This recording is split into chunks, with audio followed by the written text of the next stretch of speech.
Силен мирис кој пробива низ заштитните маски. Екипата на ТВ24 денеска сведочеше на празните улици низ Трубарево. Дел од жителите побарале прибежиште и чист воздух на друго место. Оние ретките кои останаа таму поделени.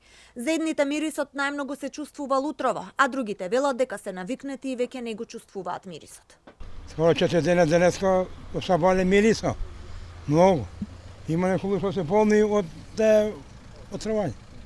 Тоа е пластика, тоа е што да кажам. Па има се осеќа уште.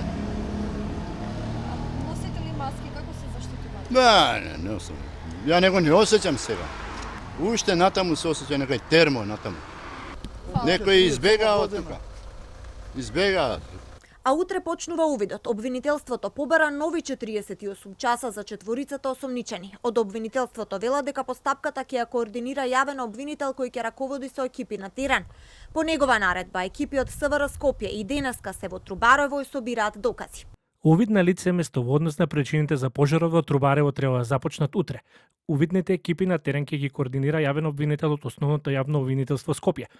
Во континуитет се преземат повеќе действија на обезбедување и анализа на документацијата. Вечерта кога избувна пожарот во Трубарево, припадник на АРМА само кратко ја извадил маската и добил труење, изјави доктор Беќаровски во 24 анализа. Вели дека новите пациенти се оние кои имаат хронични болести на кои состојбата им ја влошена, а порачува дека третата група се оние пациенти за кои со години ќе има последици поради канцерогените материи кои се ослободени.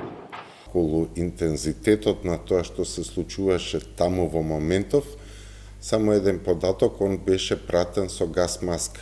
И изведел само за кратко, да го ичеша своето лице, значи некои 3-4 минути ја стави повторно и он веќе дојде со знаци на труење. Он беше внатре во самиот пожар на гасењето.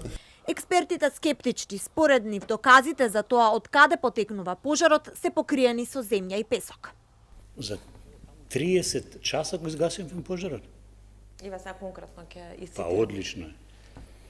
А зошто претходно ние долевавме масло на огинот?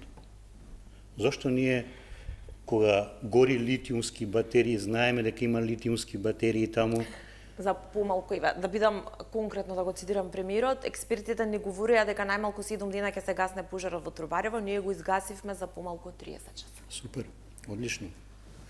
Одлично е затоа што, пак ќе кажам, веројатно тоа што требаше да изгори, изгоре, и тоа што требаше последици за како доказ беше покриено со земја и со песок. Пожарот се случи во саботата. Гореа просториите на погон за постапување со електронски и опасен отпад на фирмата Ф групација, а црниот час од часови труеше делови од главниот град. Скопјани и жителите на Трубарево се уште не знаат колку отров дишат овие денови, а особено во саботата. Првите резултати за тешки метали треба да бидат готови до крајот на неделата.